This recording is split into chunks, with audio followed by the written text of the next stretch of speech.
नमस्कार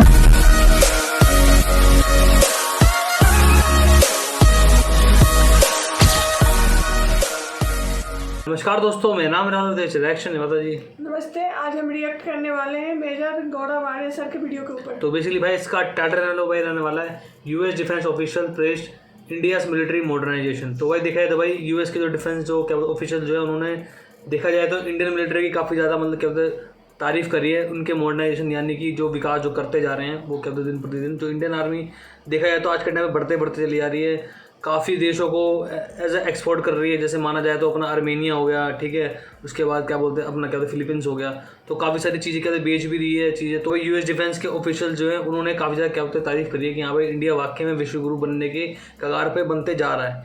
सर भाई काफ़ी अच्छी वीडियो बनाते हैं आजकल, जियो पॉलिटिक्स से रिलेटेड काफ़ी ज़्यादा इन्फॉर्मेशन शेयर करते हैं, तो काफ़ी अच्छा होता है देखने में। तो वही देखने वाले भाई क्या क्या चीज़ रहने वाले वीडियो के अंदर, तो नजर करते हैं वीडियो। जय हिंद दोस्तों, मैं हूं मेजर गौरव आर्य और आप देख रहे हैं majorly right. Lieutenant general Jeffrey Kruse ये अमेरिका के लेफ्टिनेंट जनरल हैं और उन्होंने अपनी एक गवर्नमेंटल कमेटी को भारत के बारे में कुछ बातें बताई। अच्छा देखिए, फौजी आदमी है ना, इसके पहले कि उन्होंने क्या बोला ये मैं आपको बताऊं, मैं ये बता दूं फौजी आदमी, और फौजी आदमी जनरली ब्लंट होता है, आपने देखा होगा। फौजियों की एक आदत है वो ब्लंट, जैसे डिप्लोमेट्स हैं, डिप्लोमेट्स कोई बात बोलेंगे बड़ी खूबसूरती से, आपको अच्छा लगेगा, आपको लगेगा कोई कविता सुनाई है। फौजी बोलते बड़े ब्लंट हैं, 2+2=4, लो आगे बढ़ो, ये उनका नेचर होता है। मैं समझता हूँ, मैं खुद फौज में रह चुका हूँ। और ये भी जो जेफरी क्रूज है ये भी कोई अलग जनरल नहीं है, he is also exactly the same. इन्होंने बोला क्या, बड़ी इंटरेस्टिंग बात बोली है भारत के बारे में और चाइना के बारे में। आप ये वीडियो एंड तक देखिएगा दोस्तों, ये देखिए। उन्होंने ये बोला है कि भारत ने अपने आप को शोकेस करा है एज अ ग्लोबल लीडर, यानी कि पूरे दुनिया का लीडर की तरह भारत अपने आप को शोकेस कर रहा है, दिखा रहा है ना। इसके कई फैक्टर्स भी हैं। ये पूरा जो लाल सागर और उसके नीचे का पूरा एरिया जो भारत देख रहा है इस वक्त, जो भारत एंटी पायरेसी ऑपरेशंस कर रहा है, सोमालिया बोल रहा है, तो ये लीडरशिप है। और ये बात सिर्फ मिलिट्री की कर रहे हैं वो, क्योंकि फौजी आदमी है, लेफ्टिनेंट जनरल है, so he is only talking about the military aspect. Bharat ने वैक्सीन दी या किसी को पैसे दिए, ये सब बात ही नहीं कर रहे हैं, ये सिर्फ बात कर रहे हैं हथियारों की और भारत की सैन्य ताकत की, उसके बारे में ये डिस्कशन हो रहा है। और कहां पे हो रहा है दोस्तों, ये हो रहा है director of the defence intelligence agency. ये जेफरी क्रूज जो है is director of defence intelligence agency, और इन्होंने ये बात बताई है हाउस आर्म्ड सर्विसेज कमेटी।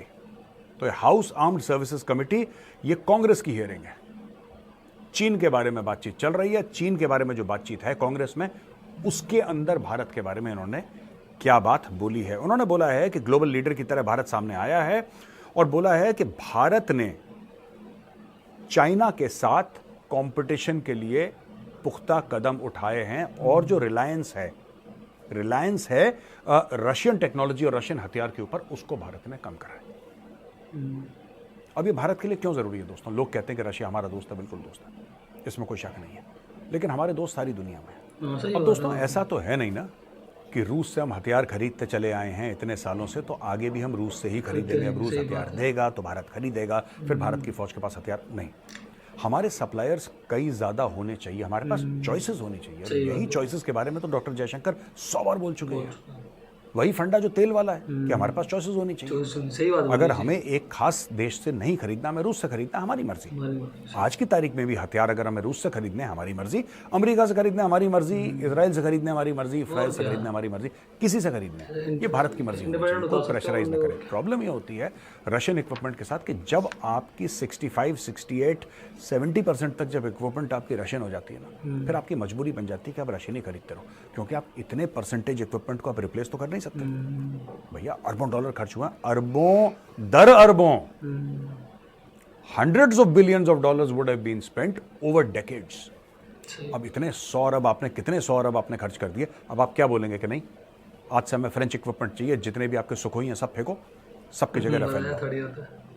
क्या आप बोल सकते हैं ऐसा? आप ऐसा नहीं कर सकते, आप ऐसा बिल्कुल भी नहीं कर सकते, ना करना चाहिए। लेकिन क्या हो रहा है कि जो डिपेंडेंसी है वो कम हो रही है।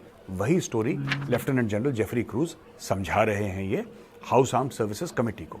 इन्होंने बोला कि ड्यूरिंग द पास्ट ईयर, पिछले साल भारत ने अपने आप को ग्लोबल लीडर बताया, ग्रुप ऑफ 20 जो G20 मीटिंग है उसको होस्ट करा, और PRC People's Republic of China को काउंटर करना, यानी कि अगर पीपल्स रिपब्लिक ऑफ चाइना कुछ करे तो उसको काउंटर करने के लिए भारत ने वो विलिंगनेस दिखाई है। सही बात। अच्छा, अमेरिकन को लग रहा है कि विलिंगनेस आज की विलिंगनेस तो 1962 में भी हमने काउंटर करा था, 67 में भी काउंटर करा था, कोई नई बात नहीं है। किसी भारतीय को अगर गलतफहमी है, कल आपके कमेंट्स में आ जाएगी साहब क्या हम अमेरिकन ट्रैप में घुस रहे हैं? नहीं, अमेरिकन ट्रैप में नहीं घुस रहे। चीन के घुटने तो हम बहुत पहले से तोड़ रहे हैं, कोई नए तोड़ना, अब ये नए हथियारों से तोड़ रहे हैं घुटने। घुटने वही हैं जो पहले टूटे थे चाइना के, बस हम नए नए हथियारों से घुटने तोड़ रहे हैं उसके, ठीक है ना। ये बता दिया है और बोला है कि through out the Indo Pacific region ये भारत जो है अपनी गिरफ्त इंडो पैसिफिक रीजन के इर्द गिर्द मजबूत कर रहा है और चाइना की गिरफ्त को कमजोर कर रहा है। और the sub committee on intelligence and special operations during a congressional hearing on defence intelligence countering China. तो ये इंटेलिजेंस एंड स्पेशल ऑपरेशंस के ऊपर ये मीटिंग थी जिसमें उन्होंने बयान दिया और उन्होंने ये भी बोला है कि इंडिया ने अपनी पार्टनरशिप एडवांस करी है यूएस, ऑस्ट्रेलिया, फ्रांस और जापान के साथ। यानी कि वेस्टर्न पावर्स के साथ इंडिया ने अपनी पार्टनरशिप एडवांस करी है। यानी कि अब इंडिया को हथियारों के मामले में, टेक्नोलॉजी के मामले में, स्ट्रेटजी के मामले में, टैक्टिक्स के मामले में भारत की चॉइसेस बहुत बढ़ गई हैं। डिपेंडेंसी एक पहले चॉइसेस हमारी बहुत कम थी, ज़्यादातर रूस से ले लिया हथियार, थोड़ा बहुत फ्रांस से ले लिया। अब अमेरिका भी है, फ्रांस भी है, रूस भी है, इजराइल भी है, दुनिया भर की। सही बात। दुनिया भर से। इजराइल तो चल पहले लेते थे, स्पेन से भी लेकिन बात कर रहे हैं, ब्राजील से भी बात कर रहे हैं, सबसे बात चल रही है। ये पूरा मैटर लेना बेचना हर चीज। 2023 में ये इनका कहना है कि 2023 में भारत ने कदम उठाए मॉडर्नाइज इट्स मिलिट्री, यानी कि अपनी मिलिट्री को और मॉडर्न बनाने के और रशियन इक्विपमेंट पे डिपेंडेंस कम करने के लिए। और भारत ने सी ट्रायल्स करे हैं अपने पहले एयरक्राफ्ट कैरियर।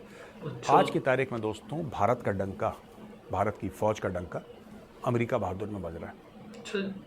और जो अमेरिकन हैं वो बोल रहे हैं यार कि भारत ने ये क्या कर दिया, खुद अपना एयरक्राफ्ट कैरियर बना लिया। कोई उम्मीद नहीं कर रहा था जब विक्रांत बना ना, किसी को ऐसे नहीं लग रहा था कि यार भारत बना ही देगा, क्या हो ही जाएगा। बना दिया, डिप्लॉय कर दिया, अब कह रहे हैं एक और बना रहे हैं। तो लोग कह रहे हैं यार ये कैसा देश है, ये चुपचाप रहते हैं, ज़्यादा कुछ करते नहीं। अचानक एक अनाउंसमेंट आ जाती है कि साहब कल 11 बजे हमारा एयरक्राफ्ट कैरियर लॉन्च हो रहा है, आपका भी स्वागत है, आप भी आके देख लीजिए अपनी आंखों से। ये क्या मैटर चल रहा है भारत में। लेकिन भारत ने ऐसे कदम उठाए हैं और भारत ने सब देशों के साथ अपने रिश्ते ठीक करे हैं। और चाइना के खिलाफ अकेला भारत है जिसने पुख्ता कदम उठाए हैं, अकेला। बाकी सब लोग भी कदम उठाने की कोशिश कर रहे हैं, ऐसी बात नहीं है कि बाकी डरपोक है, नो, नॉट एट ऑल, बाकी सब कर रहे हैं। पर दोस्तों जो भारत ने करा है ना, जो भारत ने हथियार एक्चुअली खरीदे हैं, उनको डिप्लॉय करा है, अपनी फौजें चेंज करी हैं, सिर्फ भारत है जो लैंड बॉर्डर पे चाइना के साथ आज की तारीख में बिल्कुल भिड़ंत के लिए तैयार। सही बात। ताइवान, जापान कोई नहीं है उसके आसपास। एक चाइना है जिसकी इकोनॉमी हमसे काफ़ी बड़ी है, ये हमें बात माननी पड़ेगी, जिसकी फौज हमसे बड़ी है। लेकिन जब चाइना ने धक्का देने की कोशिश करी तो उसको वहाँ पे भारतीय सेना जैसी लोहे की दीवार मिली और चाइना भी कंफ्यूज्ड है, राइट। चाइना कंफ्यूज्ड है, कैसे भारत के साथ डील करना है यार, इन लोगों के साथ डील कैसे करें।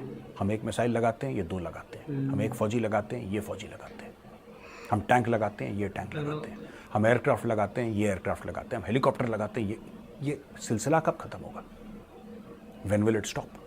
तो अब चाइना ने धीरे धीरे ये रियलाइज करना शुरू करा है कि अब भारत से ऐसे लड़ नहीं सकते, it's not possible to fight against India. वो तो पहले भी रखते थे, वो दिन चलेगा भैया 1962 के। अब जो पॉलिटिकल हायरार्की है, जो पॉलिटिकल लीडरशिप है, वो भी स्ट्रांग है और भारतीय सेना तो शुरू से ही स्ट्रांग थी। पहले पॉलिटिकल लीडरशिप वीक थी ना, जवाब देना नहीं जानती थी। अब पॉलिटिकल लीडरशिप स्ट्रांग है आर्मी, अब 2 स्ट्रांग मिल गए, पॉलिटिकल लीडरशिप ऑफ आर्मी। अब क्या करेगा चीन। अब इनका ये कहना है कि 2024 में नई दिल्ली फोकस करेगा नेशनल पार्लियामेंट्री इलेक्शंस में, ये जनरल कह रहा है यहाँ पे। मेंटेनिंग इकोनॉमिक ग्रोथ, अपनी इकोनॉमिक ग्रोथ को मेंटेन करेगा। मेक इन इंडिया और आत्मनिर्भर भारत को ये आगे बढ़ाएगा मिलिट्री मॉडर्नाइजेशन। और ये चीज़ पता चलता है इस चीज़ से कि हाँ भाई वाकई में आज के टाइम पे जो इंडियन गवर्नमेंट, इंडियन मिलिट्री जो वो आज किस लेवल पे, किस तरीके से उनके हाथ जो है वो खुल रखे हैं, जो आज से कुछ टाइम पहले नहीं थे। मतलब आज से पहले देखा जाए तो हर बात पे गवर्नमेंट से पूछना, ये करना है नहीं करना, वहाँ से खरीदना नहीं खरीदना। आज के टाइम पे डिपेंडेंसी जो थी, जो एक तरह से डरते थे कि भाई अगर हम उनसे ले लेंगे तो ये क्या सोचेंगे, उनसे ले लेंगे वो क्या सोचेंगे, आज के टाइम पे वो चीज़ खत्म कर रखी है और एज अ मुंह पे क्लियर कर रखी है। डॉक्टर एच जयशंकर साहब की ये चीज़ बड़ी अच्छी लगती है मेरे को कि भाई उन्होंने कई बार ये चीज़, चाहे रशिया हो, चाहे अमेरिका हो, चाहे यूरोपियन यूनियन, कोई भी हो, सबको ये चीज़ समझा रखी है कि भैया हमारे जो इंटरेस्ट होंगे, हमारे इंटरेस्ट सबसे पहले हैं, उसके बाद आपकी बातें जो भी चीज़ आती हैं, और हम आपकी बातों को सीधे से लेते नहीं हैं। मतलब ये वाला डायलॉग उन्होंने मार रखा था, और वाकई में बड़े अच्छे ढंग से मार रखा है। उन्होंने समझाया है ये चीज़, मतलब एक तरीके से जो प्रोपेगेंडा था कि हाँ भाई इंडिया को कुछ भी चीज़ लेने नहीं देना, रशिया लेने नहीं देना, या किसी भी चीज़ से कुछ करने नहीं देना, किसी को कुछ बेचने नहीं देना, ये चीज़ जो थी वो बहुत कम कर दी है। एज अ जो चीज़ पहले के टाइम पे थी कि हाँ भाई सुन के मान लिया उस चीज़ को कि हाँ भाई चलो ठीक है सॉरी कर दिया, कुछ भी कर दिया। जिस तरीके से आज के टाइम पाकिस्तान की हालत है कि हाँ भाई जो भी चीज़ अमेरिका बोलता है उसको सुन लेते हैं, वही चीज़ एक टाइम पे इंडिया की थी, लेकिन इंडिया उस चीज़ से निकल चुका है। अब देखा जाए तो इंडियन आर्मी भी जो है वो भी भाई खुल के बोल रही है कि भैया ये चीज़ होगी, हम वहाँ से खरीदेंगे, यहाँ से नहीं खरीदेंगे, जिसका मन करेगा वो वहाँ से लेगा, हम चीज़ें बेचेंगे भी, हम चीज़ें खरीदेंगे भी, जिससे हमारा मन करेगा उससे खरीदेंगे, जिससे मन करेगा उसको बेचेंगे। यही चीज़ जो भाई बाकी देश जो वो जब देखते हैं कि भाई इंडिया की डिप्लोमेसी जो है वो किस लेवल पे कि भाई हर किसी को जवाब दे देते हैं, जो उनके इंटरेस्ट के बीच में आता है वो उनको सीधा यही चीज़ बोलते हैं कि भैया साइड हो, हमको अपना काम करना। तो यही चीज़ काफ़ी अच्छी थी देखने में, और ये चीज़ होनी भी चाहिए। और इस चीज़ से पता भी चलता है कि हाँ भाई हमारे ऊपर किसी देश का दबाव नहीं है आज के टाइम पे कि भाई कोई हमें कोई ये चीज़ बोल सके कि हाँ भाई ये करना ये नहीं करना, क्योंकि भाई हमारे खुद के इंटरेस्ट है, जो हमारा मन करेगा, जो हमारे देश के जो एज अ हित में जो होगा वो चीज़ होना चाहिए। तो वाकई देखा वीडियो का वीडियो अच्छी लगी, वीडियो शेयर करें, वीडियो को लाइक करें, शेयर करें, कमेंट करें। तो अच्छा उतना ही, जय श्री राम।